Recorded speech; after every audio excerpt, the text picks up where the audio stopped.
ભવનના કે જ્યાંની બિસ્માર હાલત જોઈને આપને થશે કે ગમે ત્યારે આ ભવન પડી શકે છે એ પ્રકારની સ્થિતિ ચોમાસામાં જોવા મળી રહી છે। છતમાંથી ડોક્યું કરતા સળિયા, જર્જરિત દિવાલો, બિસ્માર અને બેહાલ ઇમારત। વડોદરામાં આવેલ નર્મદા ભવનના દ્રશ્યો એટલી હદે જર્જરિત કે ગમે ત્યારે દુર્ઘટના નોતરી શકે છે। બિલ્ડિંગની છત જર્જરિત થઈને એક તરફ નમી ગઈ છે। બિલ્ડિંગમાં પ્રવેશ કરતાની સાથે જ લાગે જાણે ભયના ઓથાર નીચે આવી ગયા। પડું પડું થતી આ ઇમારતની હાલત છે। હવે નર્મદા ભવનમાં કામકાજ માટે લોકોની અવરજવર હોય આવા સંજોગોમાં રોડ એન્ડ બિલ્ડિંગ વિભાગે હાલ પૂરતી આ ઇમારતને બંધ કરવાનો નિર્ણય કર્યો છે। રજાના દિવસોમાં બિલ્ડિંગના જર્જરિત ભાગને ઉતારી લેવાયો છે।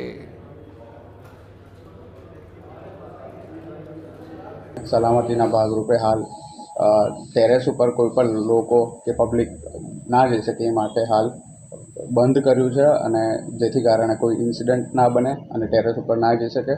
અને જે દિવાલ નમી છે, આપ જાણો છો નીચે પબ્લિકની રેગ્યુલર મૂવમેન્ટ હોય છે, એટલા માટે પેરાપેટ ઉતારતી વખતે કોઈ ઇન્સિડન્ટ ના બને એટલે જ્યારે રજાના દિવસોમાં અમે આ પેરાપેટની સલામતીના ભાગરૂપે રજાના દિવસોમાં પેરાપેટ ઉતારવાની કામગીરી હાથ ધરીશું।